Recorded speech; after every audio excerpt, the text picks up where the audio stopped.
hear about male gods having children with mortals, but what if it was the other way round? If you're a mythology nerd like me, you may have heard about the story of Aeneas, a member of the Trojan royal family who escaped Troy and later went on to found Rome, or at least settle in the place that would one day become Rome, and merge with the population that was already there. That all happens in Virgil's Aeneid. But Aeneas had a very, very special mother. A Trojan royal called Anchises was tending sheep one day in a field, and the goddess Aphrodite decided that she wanted a piece of that. In some versions, she disguises herself as a Phrygian princess so that she can get it on with Anchises, later revealing herself as the goddess Aphrodite and informing him, quite calmly I imagine, that they would have a son. So Aphrodite gets pregnant by this mortal man. Eventually she does give birth to the son, and it is called Aeneas.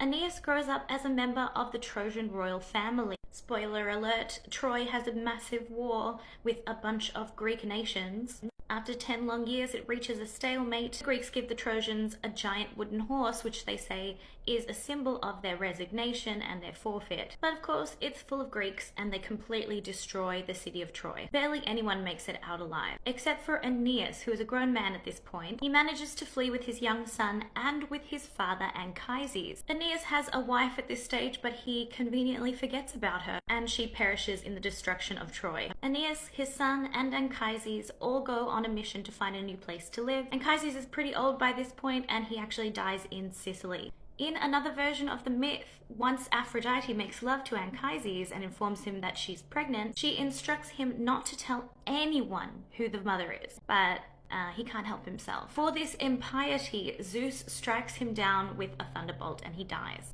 Of course, in that version, he doesn't end up escaping Troy because he's already dead by then. After Anchises dies in the Virgil story, Aeneas does a catabasis journey into the underworld and actually meets up with his father.